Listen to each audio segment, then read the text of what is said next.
Is it? Oh. They just exit back. How do I do that? You might need to move it to a large somewhere. You can just. There we go. Okay. All right, Awesome. great. All right. Thank you everybody for showing up in person and to whomever is online. Also, thank you for showing up for this talk, which is entitled The Price of Victory, Federal Confiscation of Civilian Watercraft in Civil War North Carolina. And my name is David Bennett. I'm the curator of maritime history for the North Carolina Maritime Museum System. And so this talk today that I'm going to be going through with y'all is exactly what it sounds like. It's about the Union Army during the Civil War confiscating civilian watercraft for use of military transportation because, well, at the outset of the war, the Army did not have enough watercraft to move their soldiers and supplies throughout eastern North Carolina's expansive waterways. And so they turned to taking civilian watercraft, in which they did have legal authority to do. And so this talk that I'm giving today is less about military operations or battles, and it's more about the people themselves who lost their boats, and about the boats and on the circumstances under which those vessels were confiscated. And but first off, a little bit of background where I'm getting this information from. It's from it's from a federal agency called the Southern Claims Commission, which those papers are housed in the U.S. National Archives. But it was a federal agency that was stood up after the Civil War by Congress in 1871, and it was to provide potentially provide financial compensation to Southern Unionists who had cooperated with the Union military forces and had their property confiscated in the process. And so President Grant, died right there in the upper left, appointed the three commissioners, Asa Owen Aldis, Orange Ferris, and James B. Howell, to head up this commission. And they spent 10 years reviewing applications from potentially Unionist Southerners making claims for property that was taken. And they made recommendations to Congress on whether to allow, disallow, or bar claims that were made. Now there's 22 rules for presenting evidence to the commission, and they're pretty stringent, and you had to have a lot of specific details provided to the federal government. All the information was provided under oath, so lying was perjury to Congress. But it's fascinating because you have all sorts of information. You have information about the life of the claimants, the value of the items listed, and the circumstances under which they're taken. And there's investigations that went into each and every claim that was conducted by the federal government. And they used price lists for goods and services during the war. Records from the Secretary of War that sort of outlined military operations in a sort of a given area. And they also had records of the quartermaster and commissary offices, which those were the military authorities who were confiscating goods from civilians at the time. They also had captured Confederate records as well, so they could cross-list people's names to see whether or not the people who are claiming to be Unionists were in fact Unionists, or if they were Confederate sympathizers. There was 29 local commissioners who went out and investigated, smaller claims that were under $3,000, and they had 3 traveling agents to investigate claims larger than $3,000 or suspicious claims, potentially fraudulent claims. Now, the results upon investigation, the recommendations made to Congress were to allow claims which were to award, to disallow claims which were to deny them, or to bar them. And barred claims were claims that came in after the application deadline. Question. Well, roughly how many claims were filed total, and what was the average level of all of them? I'm about to get to that for you. Okay. So, but anyways, one scholar who wrote about the Southern Claims Commission, he noted that in general, the Southern Claims Commission, due to its reputation for being parsimonious in its awards and very severe upon the question of loyalty, was exempt from attacks being political attacks, because they weren't handing out money left and right to anyone who made an application. And this is borne out through the statistics. There's over 22,000 claims that were made by Southerners, with a total value of over $60 million. However, only or less than $5 million was actually awarded in claims. The vast majority of claims were denied. For North Carolina, you had 1,645 claims that were made. Only 34% of those claims were allowed. No, those dollars are for, 19th century sort of dollars. How much would that be in today's dollars? 5 times, 10 times? Well, I haven't, for this talk, I haven't adjusted for inflation, but it'd be a tremendous amount of money by today's standards. But what makes these applications so interesting is, according to a report to Congress, the witnesses come from every part of the country and every rank of society, and their statements extend to every conceivable form of incident conducted with the appropriation of property and the loyalty of claimants during the war in almost every part of the insurrectory territory. This massive information, collected under the critical and searching processes of a judicial inquiry, has presented a vivid and crowded panorama of the war and those sections that were the actual theaters of military operations.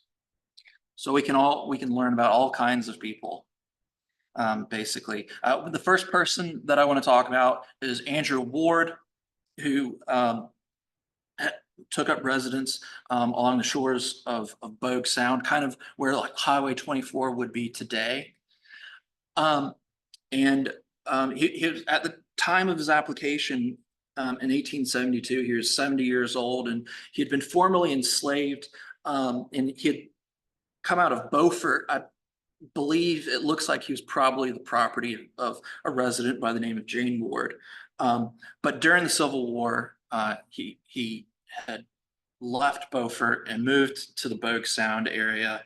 He had a wife who lived in Morehead City, and he had a canoe that was confiscated from him that he had valued at $75. And we have a sort of a sense of the size of it. He said it could carry about 7 barrels of flour. So probably in like the 20-foot range is what we're talking about. He says in good condition. And what's rather interesting about this is that while he was enslaved, he had worked all these side jobs where he had collected money and saved up his money to buy this canoe so he could go from Beaufort to Morehead City to go visit his wife while he was enslaved.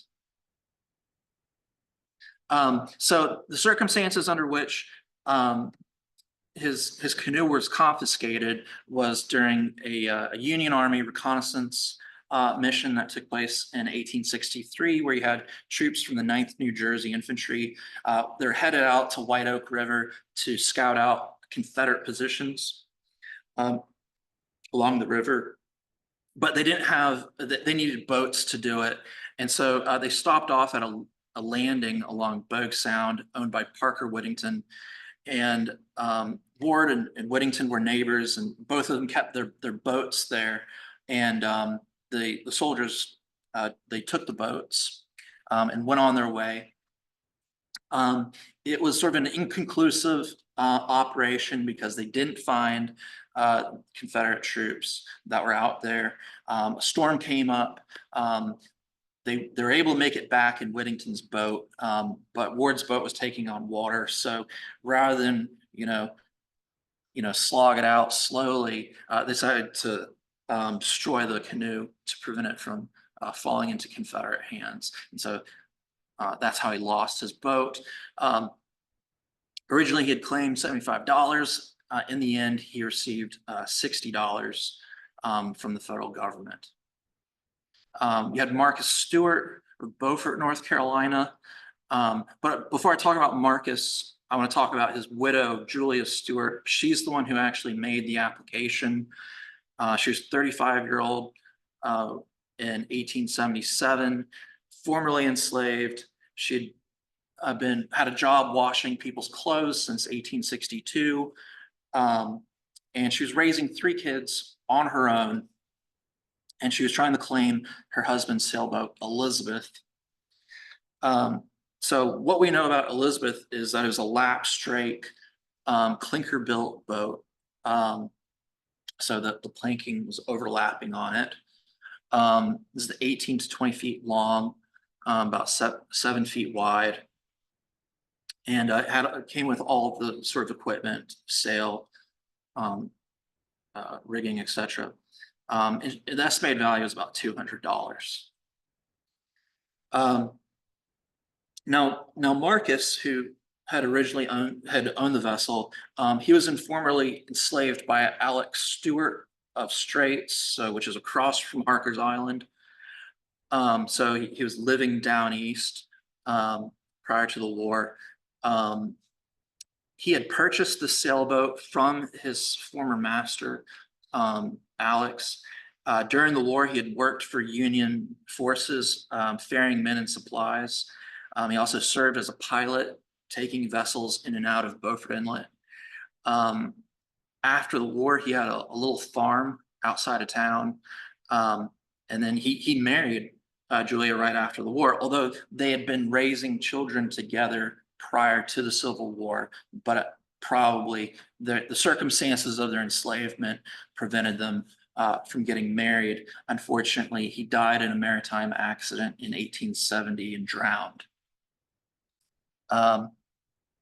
So the boat was taken in 1863 by troops here in Beaufort under the orders of Dr. Ainsworth, who is in charge of the military hospital here in Beaufort, which was just off of Front Street. The boat was taken to Morehead City, and it was used to ferry sick and wounded from Morehead to Beaufort. So men were being offloaded from the train in Morehead and sailed over to Beaufort for medical attention.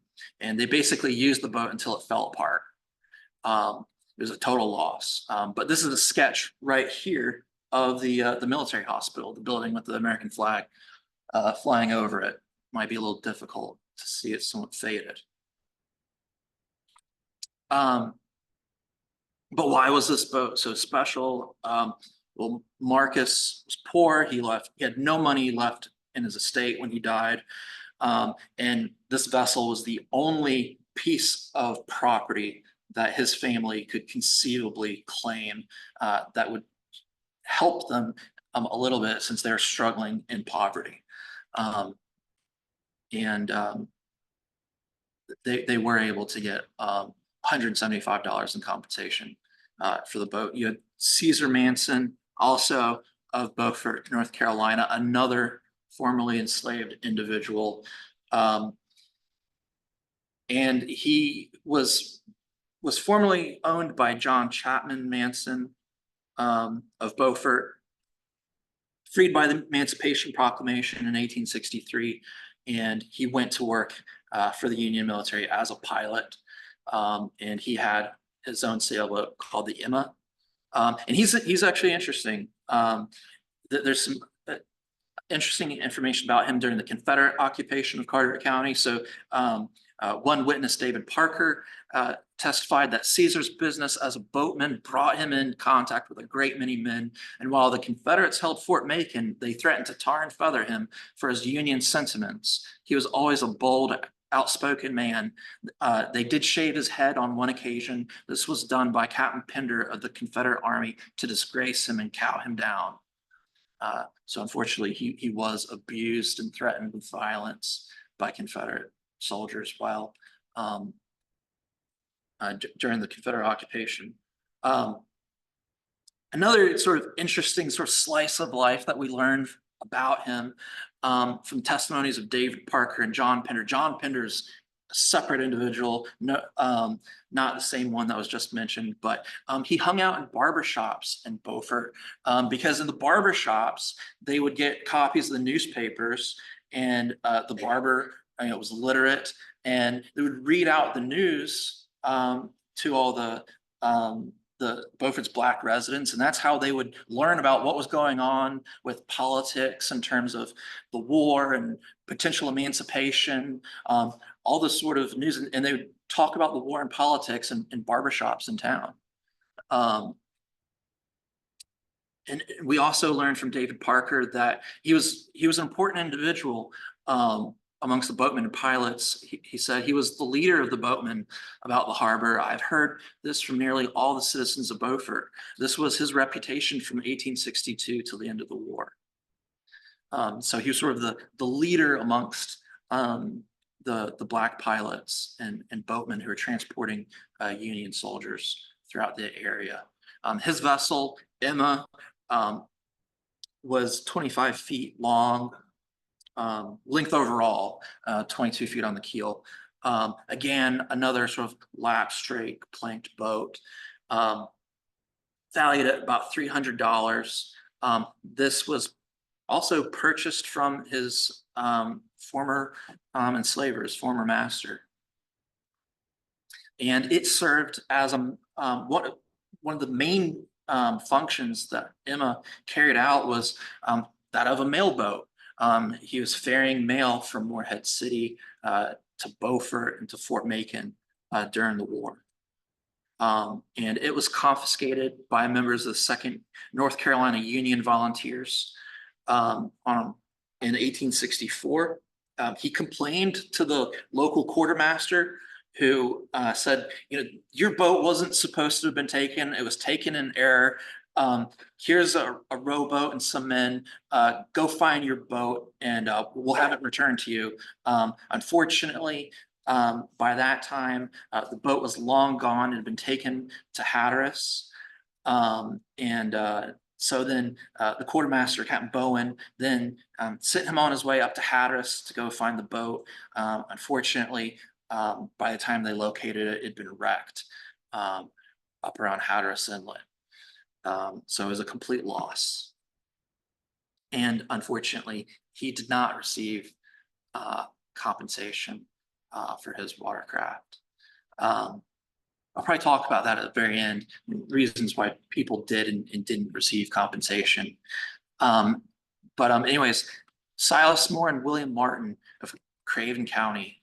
William Martin was born a free Black man in Craven County. He owned about 1,000 acres off of Clubfoot Creek, so basically over by where Havelock area is today. He farmed, but more importantly, he produced turpentine,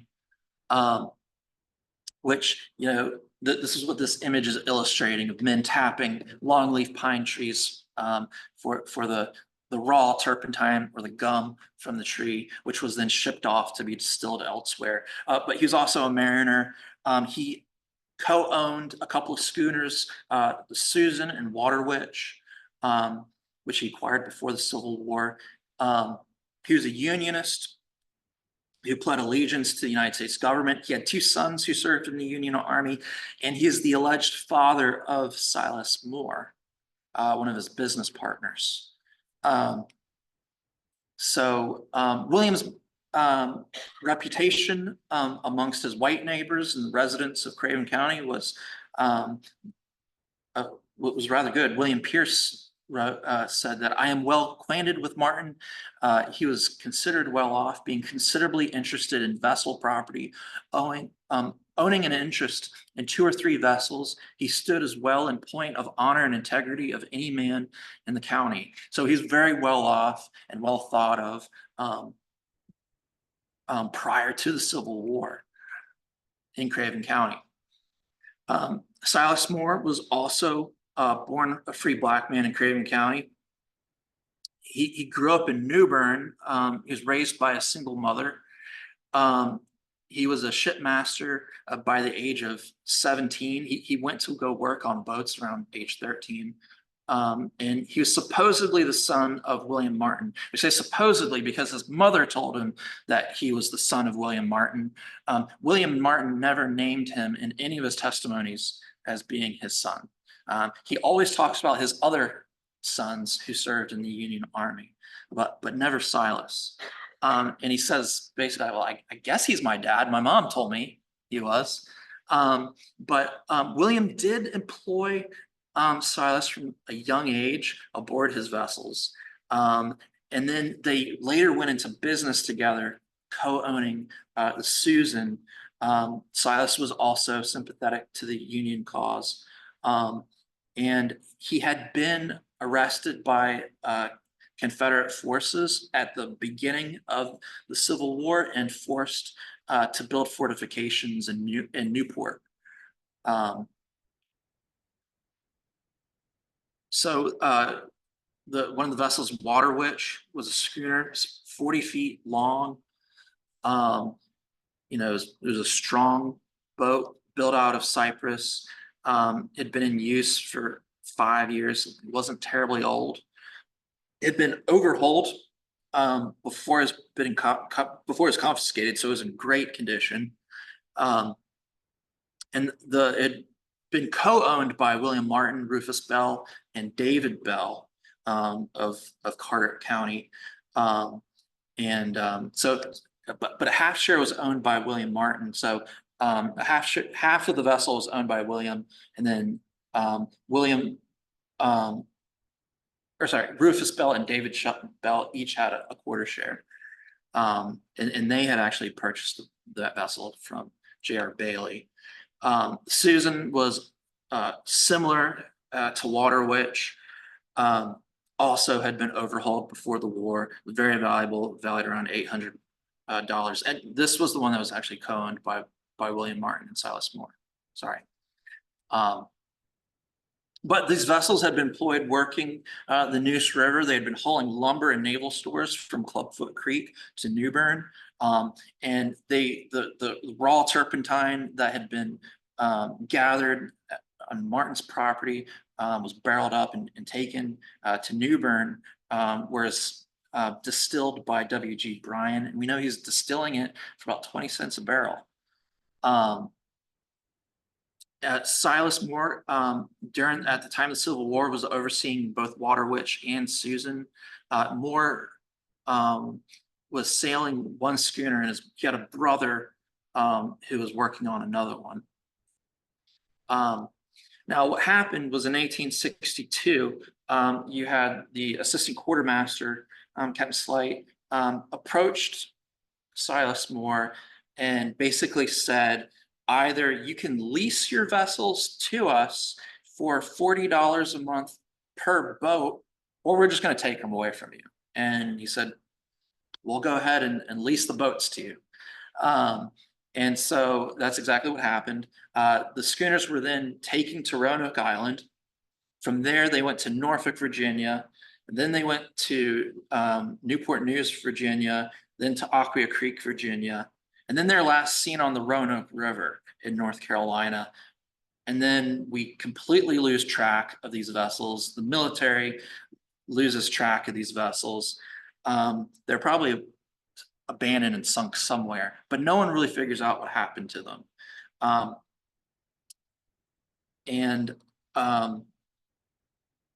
They claimed $1,000 for Susan. They only received $250 for it, and that was basically the value of the lease for which they were being compensated, and not the actual vessel. So then you have Josiah Simmons from Pasquotank County, North Carolina. He was a shipmaster, resident of Elizabeth City since 1834, and he was engaged in the coastwise trade, transporting primarily crops and lumber and shingles up and down the East Coast. He was a devout Unionist. The schooner, or the vessel that he owned, was a schooner, the James W. Hinton, larger than what we've talked about previously, over 82 feet in length. And we have a lot of details about it. It was built in Elizabeth City in 1856. He had purchased 2/3 share from Peter Cope in 1858. In 1862, he purchased a third of a share from W.W. Griffin. And then we got all these these little marine news highlights from the newspapers from the antebellum period leading up to the war. We're highlighting the J.W. Hinton being in places like Wilmington, North Carolina, and carrying lumber or carrying corn to Charleston. And being in New York City. So it was all over the place. Upon the outbreak of the Civil War, the Hinton was, I'm trying to get this right, was loaded for corn for New York. So they're in Charleston, they're loading up with corn destined for New York City. And Simmons at the time learned that North Carolina had just seceded from the Union, which he's pretty upset about. And upon sailing on his way out of Charleston Harbor, he hoisted the U.S. colors, and the Confederate forces immediately put a shot across his bow and forced him back into port. They threatened to arrest him, but ultimately decided not to because he was a North Carolina resident, and North Carolina was now part of the Confederacy. One of the last states, next to the last state to secede from the Union. So he delivers the corn to New York, and then he heads back to Elizabeth City. And as he's going up the Pasquotank River to Elizabeth City, he hoists the American flag again for everybody to see, and he pulls it up to dock, and the local secessionists are pretty upset about it, and they force him to take down his flag, and they threaten him with violence, one Ludford Cahoon said they threatened to destroy his vessel unless he took down the Union flag. Captain Simmons was very much liked by the people before the war. He was too bold in his Union sentiments. So he's a little too vocal about his politics.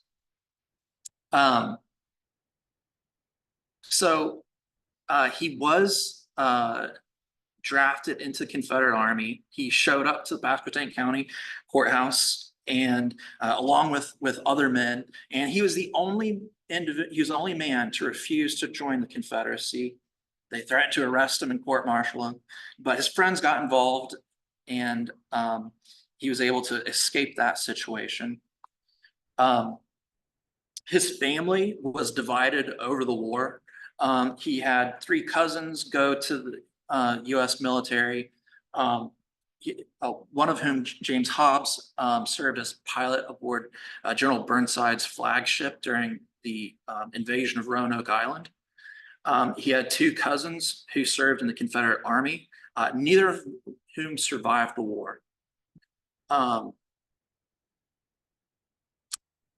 Then in January 1862, as the Union forces are about to invade Roanoke Island, the Confederate forces in eastern North Carolina are going around, and they're gathering up vessels to sink in Croatan Sound to inhibit navigation, to prevent Union ships from reaching Roanoke Island. And he learns about this, and he decides to flee Elizabeth City with his schooner. And then in February, the next month, Roanoke Island was captured by the Union. From that point on, he went to Roanoke Island, he took the oath of allegiance, and he went to work transporting troops and military supplies throughout eastern North Carolina, for which he received permits for. He also transported contrabands, which were essentially runaway slaves who had run away to Union lines. And so he was moving them to safety, to places like Roanoke Island, to Plymouth, Hatteras Island, those sorts of locations. He also participated in the evacuation of Elizabeth City in 1863. They pulled out all the soldiers and all the runaway slaves and any sort of civilians who didn't want to stick around. They pulled them out and moved them to Roanoke Island. There's sort of constant sort of temporary occupation and then evacuation of Elizabeth City during the war by Union forces. But this one was one of the largest evacuations that they pulled off. His vessel was confiscated on March 31st, 1864. He had come back to Elizabeth City and he was loading up his vessel with supplies. And when the USS Massasoit and Bombshell pulled up and towed his vessel away, they were going to sink it in the Roanoke River because the Confederate Army was closing in on Plymouth, North Carolina, and Washington County, right on the Roanoke River. They were about to lay siege to the town. Also, the CSS Albemarle, Confederate ironclad, was coming down the river to also attack. And so they're going to sink vessels in the Roanoke to prevent the Albemarle from getting to Plymouth. So they allowed him to accompany his vessel to Plymouth, and he witnessed the survey that was taken of the vessel by Captain Flusser and also other Union military officers there. And they basically wrote him this certificate saying, your vessel's worth $3,500. He said, take it to Roanoke Island, take it to the Treasury agent, and you'll get compensation. And he also participated in the final evacuation of Plymouth. So he was basically given command of the last ship, the USS Massasoit, the vessel that towed his schooner to Plymouth. He was then handed over command of to pilot it out of the Roanoke River and off to Roanoke Island. And he was going to take the remaining women, children, and runaway slaves out of harm's way. So this is the Albemarle, the Confederate ironclad that they're trying to block from coming down the Roanoke River. It didn't work out. There was a heavy storm. The Roanoke River had a freshet. It flooded, raised the level of the river, and the Albemarle went over all of those vessels and obstructions that were placed in the river. And so it was all for naught. It was all in vain. The Albemarle even sank the USS Southfield in the process. Captain Flusser was killed in action. He was aboard the USS Miami during the fight. But anyways, after the Battle of Plymouth, continues to serve with the Union Navy, serving as a pilot aboard the Bombshell, the Massasoit, and the Rockland.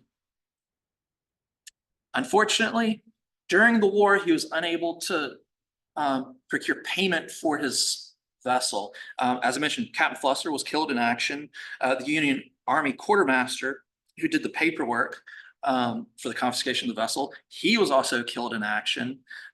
He had gone to Roanoke Island, presented his payment certificates to J.W. Etheridge, the Treasury agent. He mailed them off to Washington, D.C. All the original paperwork gets lost in the mail. And so he doesn't get a check in the mail, essentially, for that $3,500. So his next plan is, after the war's over in 1865, he's going to go and try and raise his vessel out of the Roanoke because he knows exactly where it is. Unfortunately, he did not have the financial means to do it, so he goes to W. Griffin, who had originally owned a third of this vessel, and he agrees to help pay for the raising of the J.W. Hinton in exchange for a third share. Unfortunately, this family of marine salvagers, the Bakers, they're out of Norfolk, Virginia. They knew about all these vessels that had been sunk, and they had gone down and they had raised the J.W. Hinton without Josiah Simmons' knowledge. And by the time Josiah caught up with them, they raised the vessel and they said, "We want 50% of the value of this vessel cash for you to get your vessel back." And he said, "Well, I don't have that type of money on me right now." And they said, "Too bad." And they towed the vessel off to Norfolk. Well, while the vessel's sitting in Norfolk and they're haggling about the price, trying to negotiate, Simmons trying to negotiate getting his vessel back, the vessel sinks in the harbor.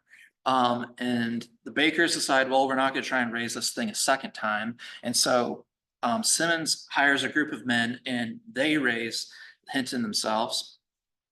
He quickly figures out that the prices to repair and overhaul his schooner too high for him in Norfolk. So he has the vessel towed back to Elizabeth City, where it was originally confiscated, and has it overhauled at the shipyard of Timothy Hunter. And the vessel's a complete mess. It's basically full of mud and everything's torn to pieces on it. And they basically have to strip it all the way down to the frames and basically have to rebuild this boat from the frames up. Which I can't believe he did, but he did it. And what's even more impressive is just how detailed this particular application was, because he saved all of his receipts. And so he had submitted to the federal government all the receipts from all the merchants that he'd gotten materials from, and had the total up. The most expensive bill was for the ship's carpenter, was $3,700, which is $200 more than what the federal government was going to compensate him for originally. But anyways, an interesting thing about the master shipbuilder is James Snell, who was working at Timothy Hunter Shipyard, who was placed in charge of overhauling the J.W. Hinton. He talks about in his testimony just how expensive and difficult it was because of this post-war economy where inflation is skyrocketed, it's through the roof, labor's 25% more expensive, the timber is more expensive. They don't even have a sawmill in Elizabeth City. And so Simmons is having to go out and cutting down trees and hand milling the logs in the shipyard. But the most ironic thing, the most interesting thing is that Snell, the master ship builder, was one of the shipbuilders involved in the construction of the CSS Albemarle. The whole reason that the J.W. Hinton was sunk was to prevent this vessel from coming down. And now one of the men who had built this ironclad was now fixing this boat that had been sunk. It's real sort of interesting twists in history, the ironies. But they completed the overhaul in 1866 and 1867. The vessel goes back into work, and he's hitting up all the same ports that he had prior to the war, basically carrying the same cargoes of things like lumber and shingles and corn. He goes back to Charleston and conducts trade. He had vowed upon leaving Charleston that he was never going to come back, but he did. They did settle his claim in 1871. He asked for $5,000 back. And he got 3,500. What the federal government had originally agreed to give him in 1864. They're like, 1871, we're going to give you exactly what you're supposed to get in 1864, not adjusting for inflation or anything like that. But unfortunately, most of that money was eaten up in lawyer fees. And so he really didn't get, so that's another thing about these applications. The ones that were successful generally involved lawyers drafting these applications. Most of the people who are applying were illiterate. Or they didn't have, or they didn't quite know what they're getting into with these federal applications, and so they needed assistance. Another individual from Pasquotank County, William W. Brown. He, although was originally from Washington County, North Carolina, on the other side of the Albemarle Sound, he's from Plymouth. Another interesting character. He, just prior to the war, he was a business partner for S.H. McRae. McRae had a big business in cedar shingles. That was the main export. They conducted a lot of business in Norfolk and Baltimore, exporting cedar shingles outside of North Carolina. But Brown started off his life with unfortunate circumstances. He was being raised by a widowed mother, and he was sent off to sea at a young age to work as a ship's cook to provide for himself and his mom. Eventually, he rose through the ranks and became the master of the vessel. And he went on to own half interest in the WW Cherry, which he co-owned with S.H. McRae. He also was invested in another schooner, the E.S. Byron. He owned 2 houses and some lots in Plymouth, North Carolina, and he was a unionist. The WW Cherry, the one that he placed a claim for, was another larger schooner, 75 feet in length. It was originally built in 1850 in Bertie County, right next to Washington County. And he had purchased a half interest from Joseph Norman. And as I mentioned, he was using it to haul shingles. But what's really interesting is that George Washington Creef was the master for this particular vessel. And George Washington Creef was the father of the North Carolina shad boat. So he's more famous as a boat builder, but he was a mariner prior to the Civil War and during the Civil War. He was originally from the East Lake area in North Carolina. At that time, that was Terrell County. And he moved to Roanoke Island during the Civil War. He too was a unionist, and he served as a pilot during the war. After the war, he was built for building these modified log boats called cunners, which then later on in the 1870s became famous for designing and building shad boats. So upon the outbreak of the Civil War, Brown refused to join the Confederate Army. They attempted to court-martial him, but he got off on a technicality because at the very beginning of the war, there's an exemption for merchant ship captains. And they said, okay, we need people to work on vessels, so we're going to let you slide for now. In the fall of 1861, when the Union was invading Eastern North Carolina, he lost that exemption, and he was drafted in late 1861. He did not want to join the army, the Confederate Army, so he went on the run. In January of 1862, George Washington Creef and Lemuel Bassnight took William Brown to South Mills, and they parted ways. Brown was going to head north to safety. And he told Creef, he said, I know the Confederates are sinking vessels in Croatan Sound. Don't let anything bad happen to this vessel. Go hide it. And so Creef, he takes the vessel back down the Dismal Swamp Canal, because South Mills is off the Dismal Swamp Canal. He takes it down through to the Pasquotank River. When he hits the Pasquotank River, he finds out that Confederate soldiers are conducting patrols along the shoreline looking for this vessel. So he pulls into a little creek, Sawyer's Creek, and he hides out there till nightfall. And then he comes back out and goes down the river without any lights, silently past the Confederate patrols. He hits the Albemarle Sound, heads south to the Alligator River, and then he hid the schooner in Hooker's Gut, which was near where he lived.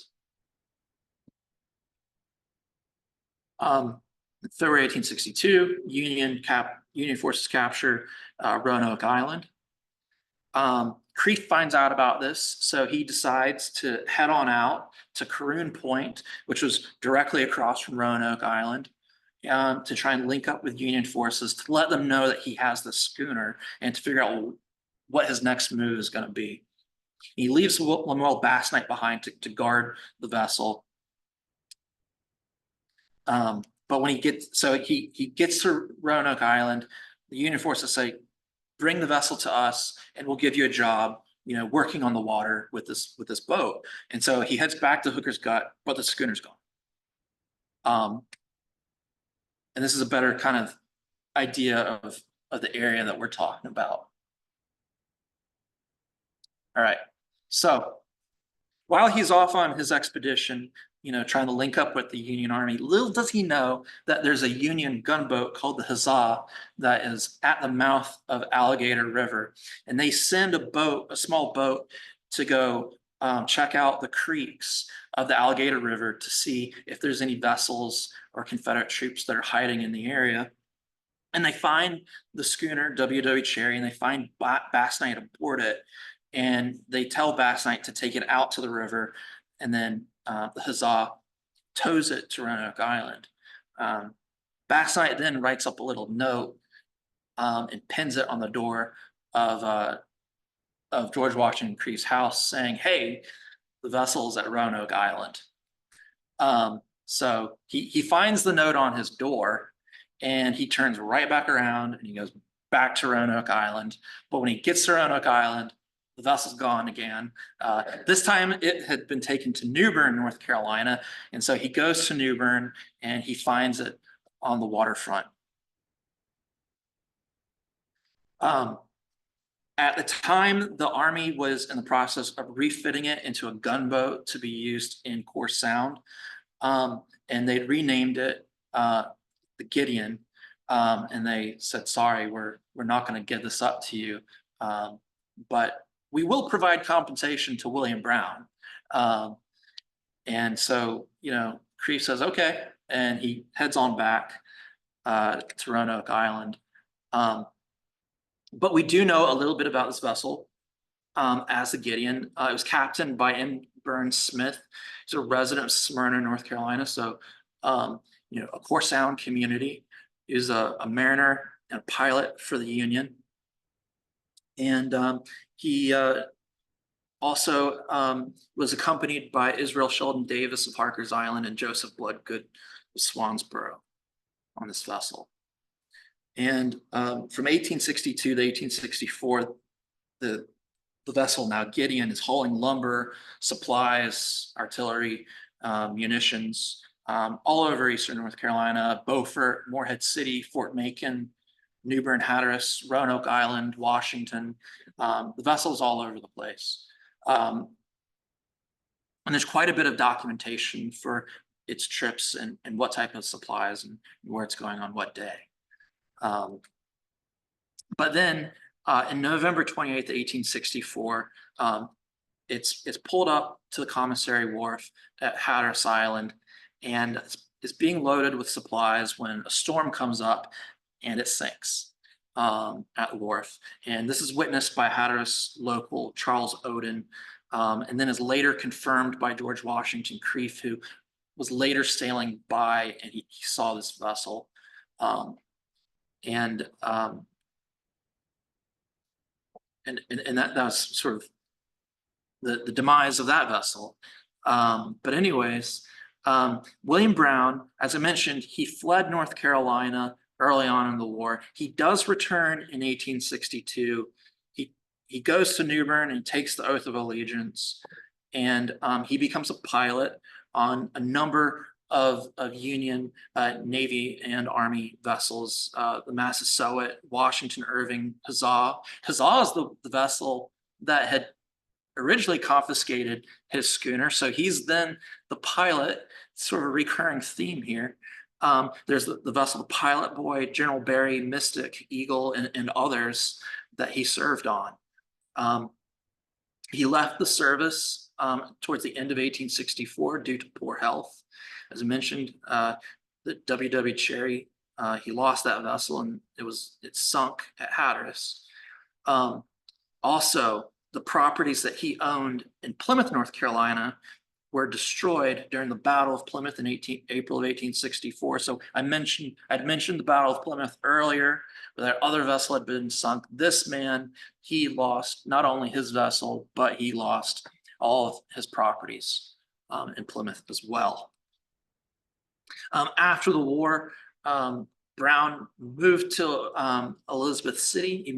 He'd gone from Plymouth to Elizabeth City, and he set up a grocery store and a bar. The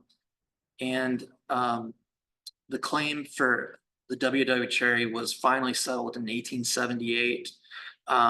He wanted a little over $9,000 and he only got $2,000 back. And he died shortly after, a few years after that claim was finally settled. What's going on?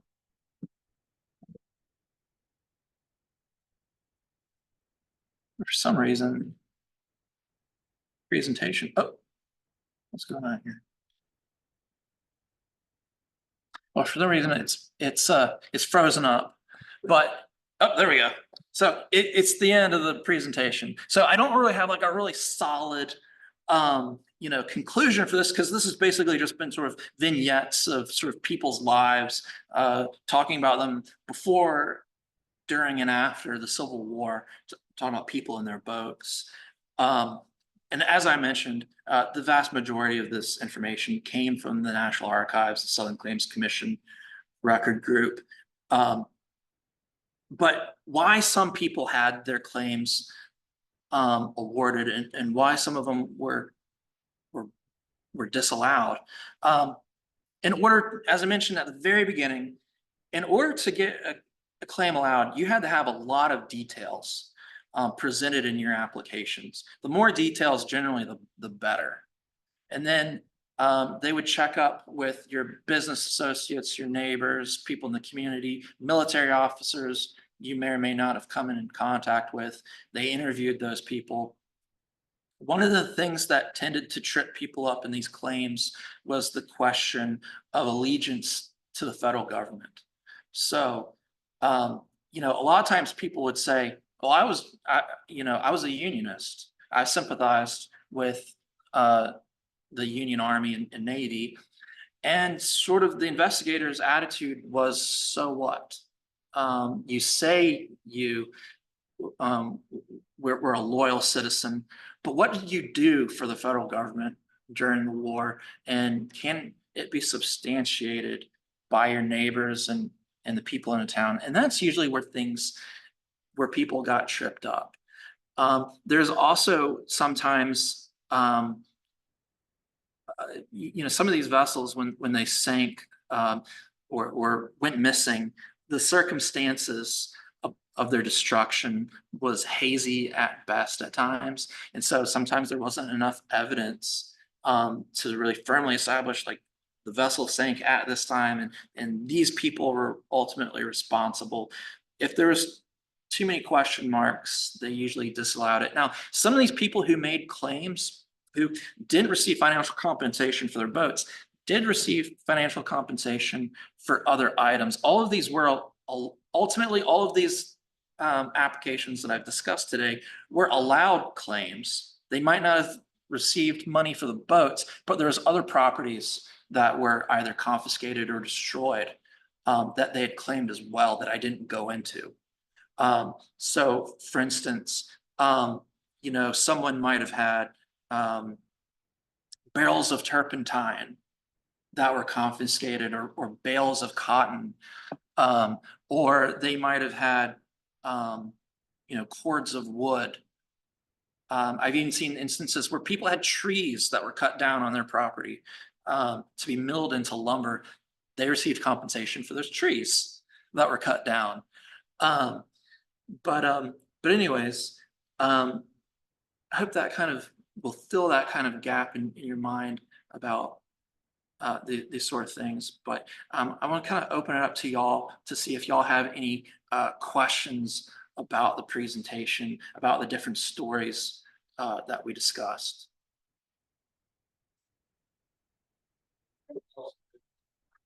Thanks. Thank you.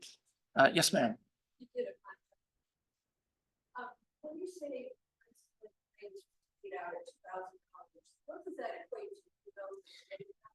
So that Google sheet, $1.1860. It's the equivalent of $37.95 today.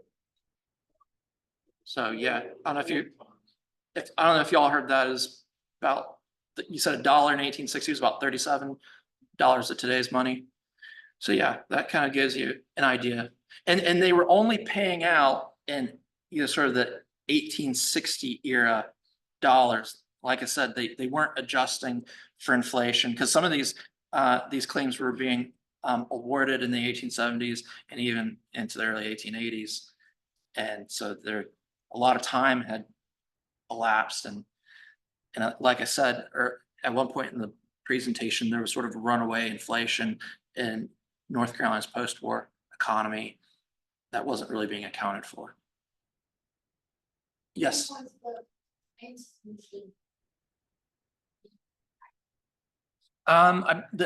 The claims commission, I believe it was deactivated in the 1880s.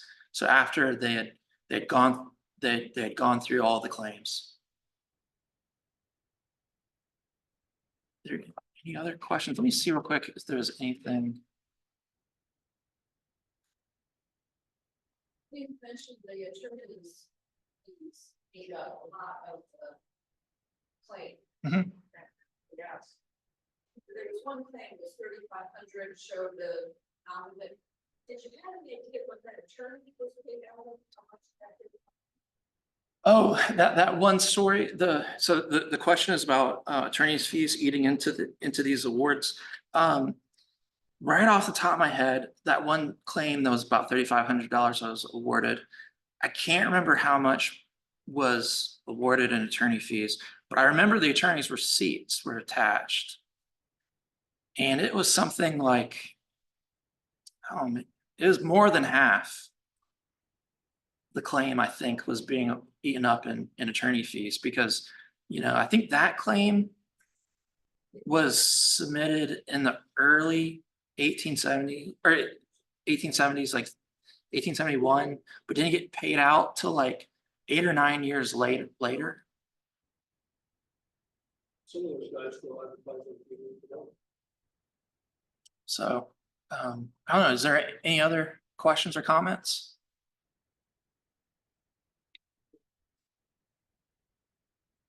All right, well, thank you all so much for showing up for this talk.